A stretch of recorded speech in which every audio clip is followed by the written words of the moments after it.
What's up, YouTube? It has been a solid minute and a half. Just finished weed whacking.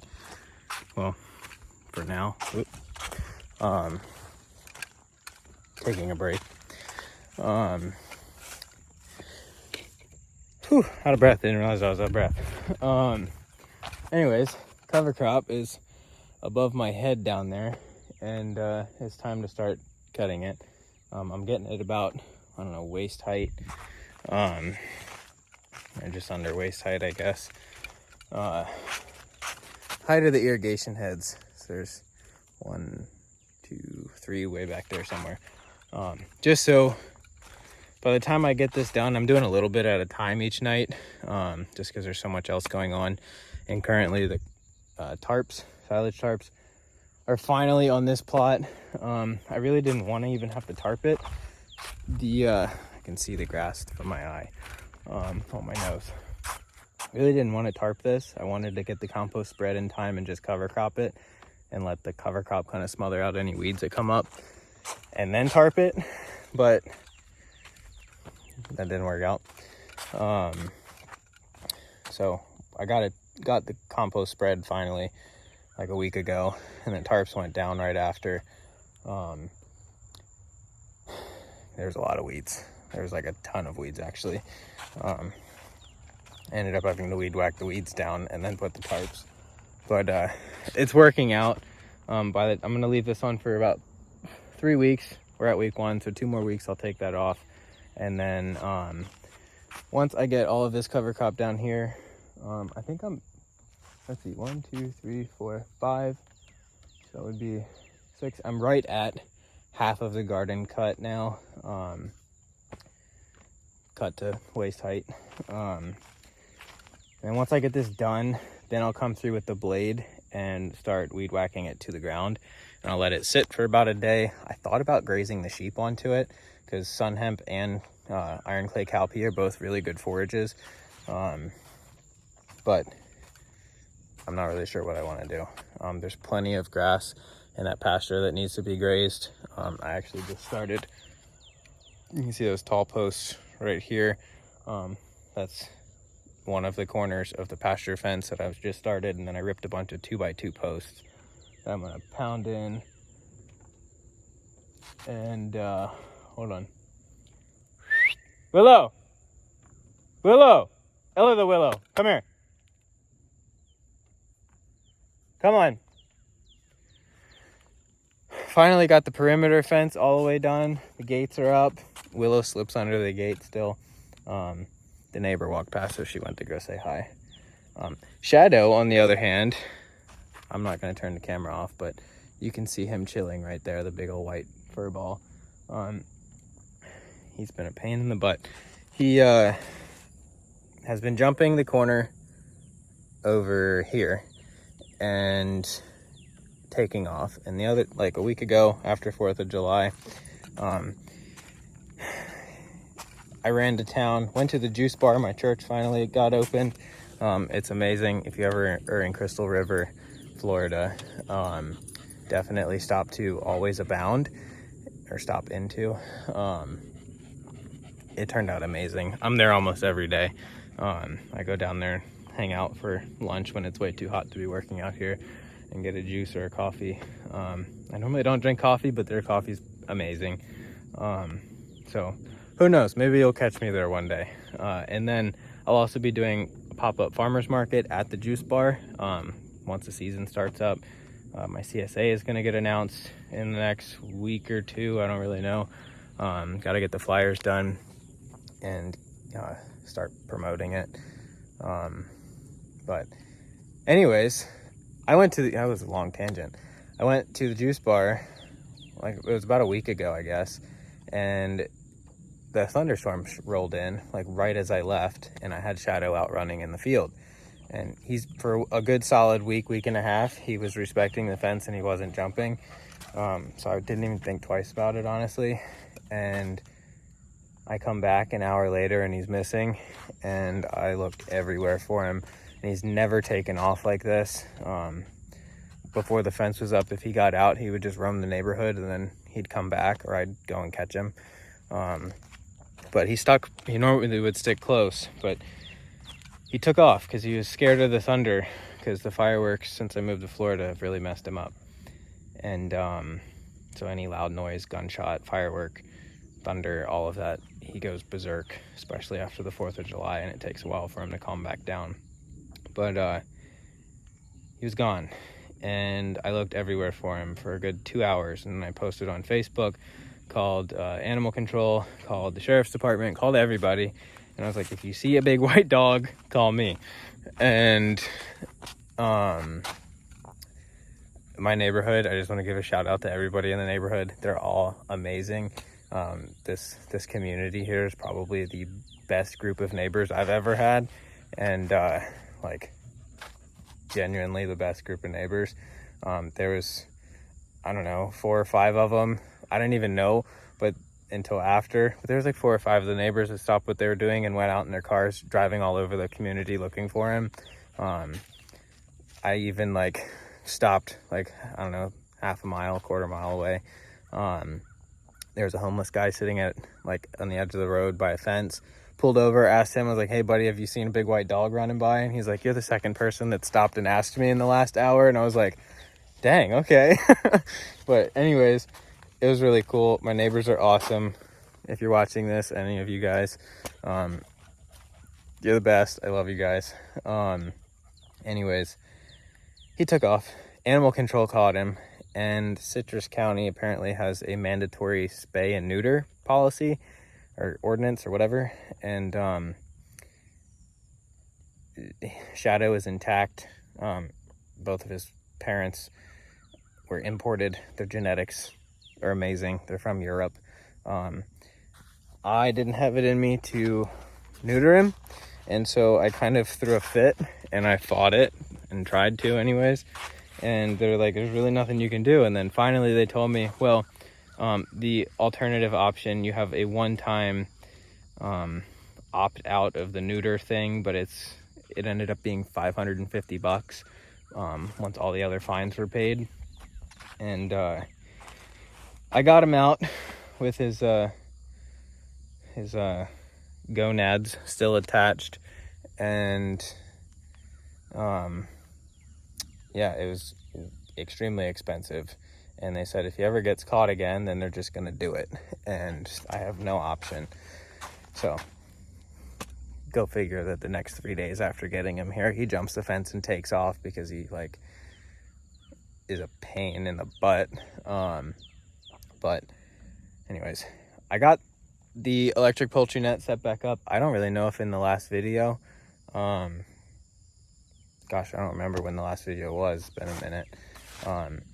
I don't know if in the last one, if it was before or after the sheep, something came through. This was before the fence was up. Something came through and spooked the sheep and spooked Shadow. I had him in there with the sheep, and the whole fence was down, and 3 of the sheep had their heads tangled up in the net because they had just, like, all 3 of them in the same section just ran right through it. And Shadow was running around going crazy looking for whatever it was, I guess. But they destroyed my nets, so I had to buy 2 new ones, and they've been in the heavy use area for the last month. I've dropped a couple round bales in there for them because I haven't been able to put them back on pasture. So now that the fence is up, I put them in here, and Shadow's back in there. He respects the poultry net for now, but yeah, I'm gonna run electric around the whole perimeter of the property and train him to that, and hopefully that stops him. I can't afford it. It's been one crazy random big expense after another, it seems like, lately. So with that said, the walk-in is not done. Haven't even started that. Got the 2x4s ordered. Steven, my pastor, he cut those last week or something. They've just been sitting there. Haven't had the money to really start that project. But there's a million things going on. Anyways, you can see cover crop. Some of it is 7 feet tall way back there. This is that sun hemp. Then the iron clay cowpea, some of it is vining up. A lot of it actually blew down. We had a windstorm when the sun hemp was about 3 feet tall, laid all the cowpea, and then the sun hemp grew through it. But it did really well. It looks good. But I like it better when it's manicured and cut nice and flush instead of like a jungle back there. You can see that whole hedge on the south side of the market gardens. That's all my roselle, planted really late. It's about 1.5 feet tall, bushing out pretty good. That actually has no irrigation, and I haven't done anything over there. Weeded it once, but I don't know. It's planted late, so hopefully I get a decent crop out of it. We'll see. This is a bunch of stuff I've been propagating. Some flowers I'm growing out. Just potted these up like a week ago. It's just extra butterfly pea that stayed in trays way too long. Rosemary's. I got this pelleted chicken manure from Rural King. It's organic, and all this stuff in the pots I hadn't fertilized with anything in like 2 months, and so it's starting to yellow out with all the rain. So I got this stuff because it was cheap. It was like $12 a bag, and so I put a little handful in every pot, and the stuff burned. Like I lost, I don't know, probably half of one of the varieties of rosemary I had, and then some of my other stuff is like really burned. So not too happy about that. Definitely gonna have to put less of it, or even mix it up in water and do like a liquid feed with it or something. I don't really know. Chaya and elderberry are doing good. Turk's cap hibiscus is kind of struggling. It really just doesn't like to be potted up, I think. I don't know. Mulberries, they're thriving. Roselle in pots, thriving. This is that butterfly pea that was planted on time. I don't know if you can see it. It's starting to close up its leaves for the night. There's a bunch of them with flowers in there. Asparagus, still need to get that transplanted. Started that in December. Loquats that I grafted, they are doing good. This one, you can see the graft it took, looks good. This one's branching out all nice. Bananas, good. All this stuff is doing good. I've got to propagate a bunch of this lemon verbena probably in the next week or so. I'm gonna propagate a bunch more cat whisker, salvias, pentas. This purple, I think it's purple prince. I don't know what this stuff is called. I forget the real name. There's all kinds of stuff in here. This is really just for the landscape around the farm, just to make it look good. I'm gonna do the landscaping around the front in the next month, hopefully. Anyway, some cranberry hibiscus, fire bushes, some really cool grapes I got from Paul Zamoda. I think that's how you say his last name. Anyways, some really cool varieties that I'm gonna grow on this back fence, or side fence, whatever, and some other stuff over here. And then a bunch more loquats that I started from seed last year. Anyways, nursery's coming along. There's all that roselle that I never finished planting. Still haven't irrigated that second plot. I'll get that before I cover crop it again. Just is what it is for now. This is kind of funny. I really didn't think we'd get any watermelons, but some of them took off. There's a couple over there. I don't know what variety that is. There's a decent little one right here. There's like, I don't know, probably 10 of them. 10 of them that survived anyways. A couple small ones, but not much is updated with the tent. It's really just been too hot, and I've been too busy with all sorts of other projects. Anyways. Oh, little Alfonso. Pretty sure he was in the last video. Hi. Come here, goof. Whatever, be that way. Come here. too close to the fence for comfort. Alfonso passed away. I'm not really sure what his deal was. I couldn't get him to put on weight. He had been dewormed quite a few times, actually, even before I got him. And he just kind of just failed to thrive, honestly. And yeah, he passed a week ago. I don't know. Buried him in the wood chip pile, though. But everybody else is doing good.